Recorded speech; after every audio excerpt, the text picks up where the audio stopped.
All right, final chapter in this section. We made it. Deals with linear regression. So a lot of the stuff will look familiar to you, but obviously we'll go a little bit more in depth than you probably did with regression in the past. So there's an activity in here that we may or may not do. But let's start to talk about what we have here. So when we are dealing with scatter plots, okay, what we're dealing with is we're looking at the relationship between two variables, aka bivariate data. So bivariate data. And in particular, a scatter plot shows the relationship between two quantitative variables. So in the last chapter, when we were dealing with chi-squared type testing, we were looking at the relationship, but it was really categorical data. Is there a relationship between eye color and, say, hair color or something like that? Here, we're looking at quantitative data, and we're seeing, is there a relationship between maybe height and weight? The values of the explanatory variable appear on the x-axis, and the values of the other variable, which we call the response variable, appear on the y-axis. And each individual in the data appears as a point on the graph. The explanatory variable, and we've seen that term in the past, explains or causes the outcome, and then the response variable is your predicted outcome or your response. So we're looking at things, whatever the relationship might be. Does the amount of coffee you drink or number of cups of coffee impact the your mile time or something like that? So that could be something like that. Does your sprint time, which we're going to see in a second, affect your long jump distance? Okay, is there a relationship there? So the reason why we're doing this is in order to make predictions, model situations, and explain phenomena and relationships. Regression is one of the most important things in statistics because we use regression as our model, okay, especially when we're looking at quantitative variables and if there's an association between those variables. You all have made a scatter plot in the past, I'm sure. So just a couple things to keep in mind when you're making a scatter plot. Decide which variable is going to go on each axis. Remember, the explanatory variable, explanatory, goes on the x-axis.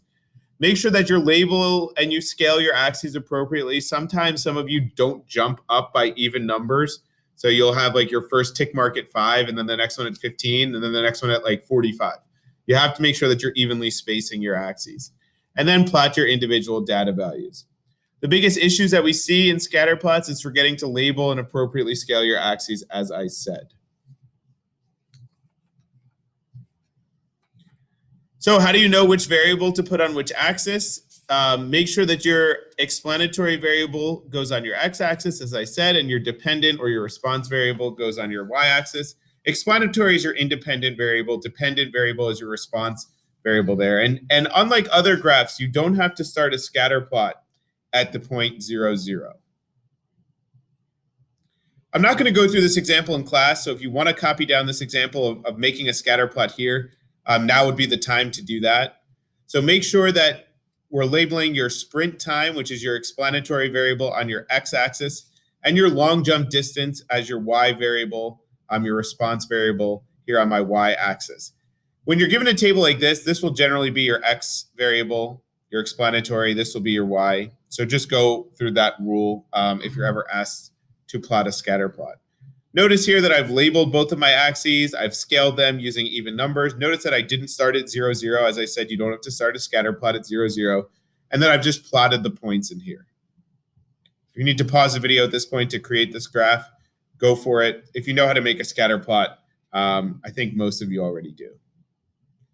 When you are describing a scatter plot, we use the acronym DUFS. So we had SOCS before when we were describing things like dot plots, histograms, stem plots. When we're describing a scatter plot, we use DUFS. DUFS stands for direction, whether there's a positive or negative relationship between the variable. The U stands for anything unusual, so any outliers or anything that's outside of the overall pattern. The F stands for form. Is it linear, nonlinear, curved? Don't let 1 or 2 points sway you from the general form of the scatter plot. And then the strength. So how closely the points follow the form. Is it weak? Is it moderate? Is it strong? And so on. So you always want to describe those factors when you're describing a scatter plot. DUFS, direction, anything unusual, form, and strength. And most of you probably know that already or do that when you're asked to describe a scatter plot. So if we're looking at the scatter plot up above here, and in example 2, it's saying to describe the scatter plot, we want to hit upon those things, and always, of course, in the context of the problem that we're talking about. So don't leave out sprint time and long jump distance. So we see, just in your head, maybe make a quick thing. Okay, it's definitely a negative correlation. My points are going down from left to right. Looks pretty strong. Okay, the points are all pretty close together there. It is relatively linear. They're not any curve pattern that we see here. So I want to make sure I'm hitting upon those points when I'm describing the relationship that exists here. So this is what it should look like. There appears to be a moderate to strong negative linear association between sprint time and long jump distance. In general, the slower the sprint time, the shorter the jump. So as sprint time increased, long jump distance decreased. So as we got a slower sprint time, in general, the long jump distance went down. So in describing this, notice that I've hit upon all of the important things that I needed to. I've talked about the strength here, moderate to strong. I've talked about the form, linear association. I've talked about the direction, that it's negative. I've included context, sprint time and long jump distance. There's not anything unusual or any outliers in this data set. Hence, I didn't comment on the fact that there wasn't anything there.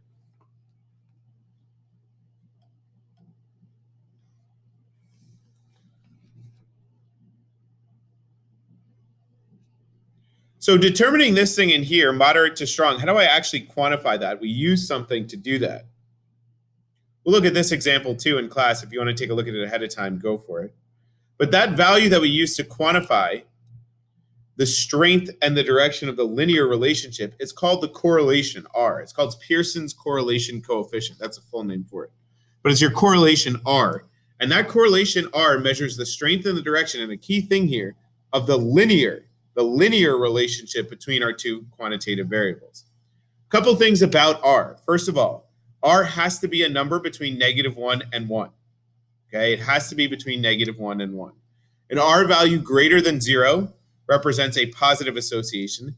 An R value less than 0 represents a negative association. R values close to 0 indicate that there's a very weak linear relationship. So the closer you get to 1 or -1, the stronger the relationship is going to be. If you have an R value of exactly -1 or an R value of exactly +1, that occurs only in the case of a perfectly straight linear relationship, meaning our dots are in a perfectly straight line.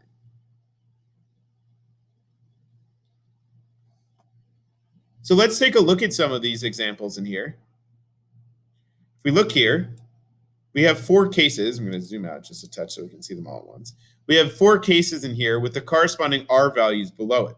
So you can see here in this scatter plot, there's no real association. There's no pattern amongst our dots. So our R value here is 0.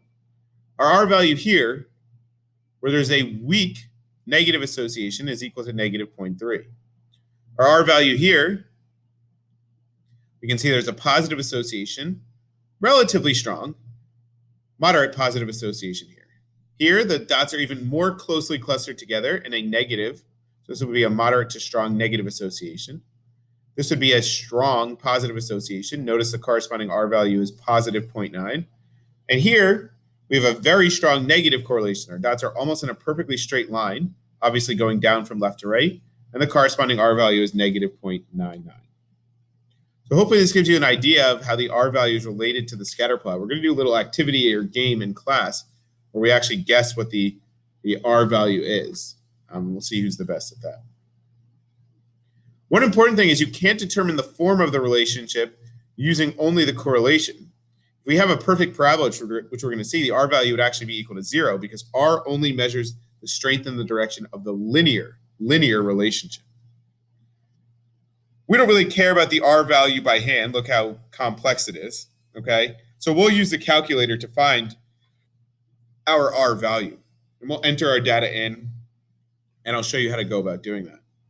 So way too complex to worry about doing this by hand.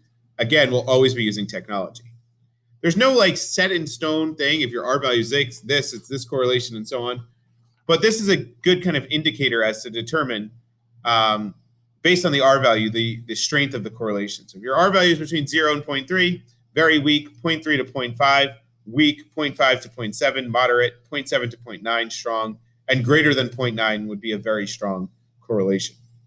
This goes in the negative directions as well. So just kind of think like absolute value in terms of that, because you can have a correlation, as we saw here, of negative 0.99. That's a very strong negative correlation. In order to find the R value on the calculator, it's under the lin-reg function on your calculator. So the first thing you have to do is you always have to turn diagnostic on.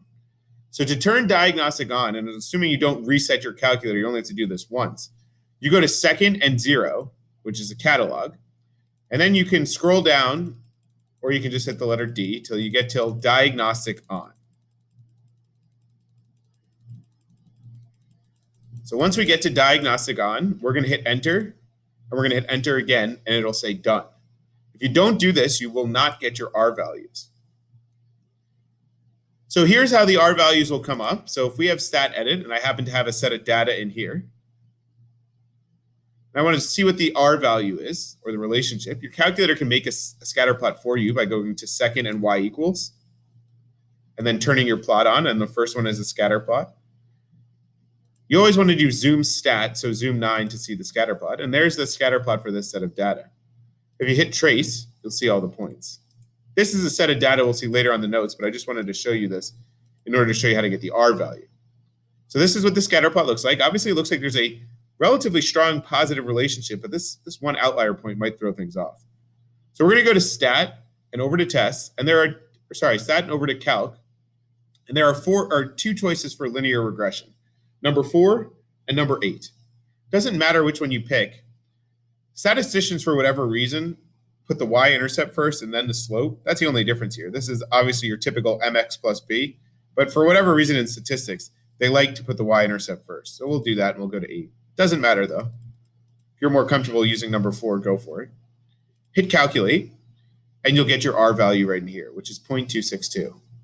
So not surprisingly, what I thought, that one outlier point kind of changed our correlation coefficient. I bet you if we got rid of that one, it would change it significantly.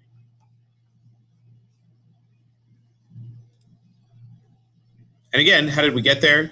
We used the lin-reg function on our calculator. So a couple facts about correlation, okay? How correlation behaves is more important than the actual formula. First of all, correlation makes no distinction between the explanatory and the response variables. So if we switch x and y around, there would be no change in what the R, your correlation, is. It doesn't change when we change the units of measure as well, okay? So say we went from inches to centimeters, or we went from, I don't know, ounces to gallons. It's not going to change your R value. So R is not affected by the unit of measure or changes to it. And the correlation R itself does not have a unit of measure, okay? It's not like it's, okay, it was in seconds here, so it's 0.84 seconds. R does not have a unit of measure. We'll look at that example in class. So the last thing in the notes for this section is a couple more things to think about when we're talking about correlation. Correlation requires that both variables are quantitative. Sometimes people like to try and run a scatter plot or find the correlation between, eye color and your weight. Well, you can't do that because eye color is not a quantitative variable. Correlation R does not describe a curved relationship, no matter how strong the relationship is. So it does not describe any type of curved relationship. It only describes the strength and the direction of the linear relationship. Correlation is not resistant, and we'll see that in class with the activity that we do. It is strongly affected by outliers. So a single outlier point, as we saw in this example, could have a major impact on your R value. And it is not a complete summary of the two variable data. It's incredibly important that you actually look at the scatter plot as you're going through this as well, and you're not just looking at the R value when you're determining the relationship that exists between your variables. We will continue with scatter plots. That's all for section 3.1.